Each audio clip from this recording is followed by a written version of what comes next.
रामपुर नाम का एक गांव था जहां पे एक सीमा नाम की लड़की रहती थी।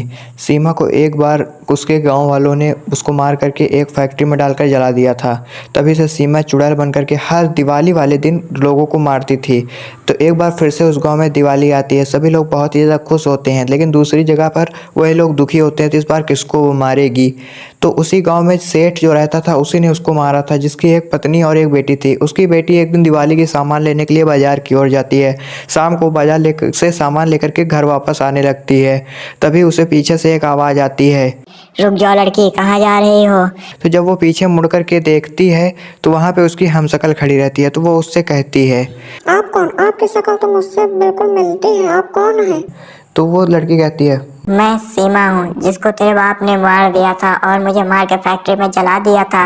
अब मैं तुझे मारूंगी और अपना बदला पूरा करूंगी। तभी वो अपने असली चुड़ैल वाले रूप में आ जाती है और उसे मार देती है।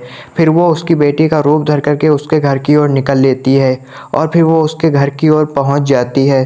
तब दिवाली का दिन भी आ जाता है। सभी लोग उसके घर की दिवाली मना रहे होते। सेठ, उसकी बीवी और उसके नौकर का बेटा भी था वहाँ पे। तभी सेठ अचानक से गिर करके उसी जगह मर जाता है। तो उसकी बीवी रोने लगती है और दौड़ती हुई सेठ की ओर भागने लगती है और वहाँ पे गिर करके रोने लगती है। तभी वो चुड़ैल अपने असली रूप में आ जाती है और कहती है, रो क्यों रही हो? अभी मैं तुम्हें भी मारूंगी और इस लड़के को भी मारूंगी। तो सेठ की पत्नी पीछे मुड़कर देखती है और तो वहाँ पे चुड़ैल खड़ी रहती है। तो कहती, कौन हो तुम और मेरे पति को क्यों मारा तुमने? तो चुड़ैल कहती है कि मैं सीमा नाम की लड़की थी, तुम्हारे पति ने मुझको मार करके जला दिया था और अब मैं तुम्हें भी मारूंगी और बदला लूंगी।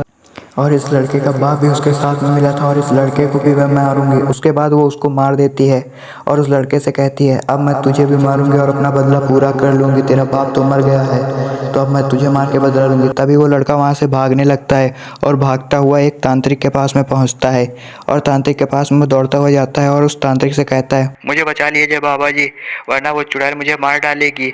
तो तांत्रिक कहता है, घबराओ मत, कौन सी चुड़ैल तुम्हें मार देगी? वो कहता है, वही चुड़ैल मेरे पीछे पड़ी है। तो उसके बाद वो चुड़ैल वहाँ पे आ जाती है।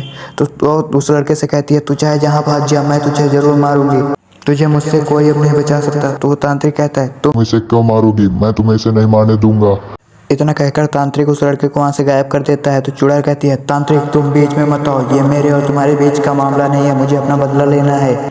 तभी वो तांत्रिक कहता है, मैं इस मासूम बच्चे को नहीं मारने दूंगा तुम्हें। तो उसके बाद तांत्रिक अपने जादुई चाकू से उस चुड़ैल के अंदर घोंप देता है और उसे उसी जगह पे मार देता है और उसके बाद वो बच्चा वहाँ पर फिर से आ जाता है।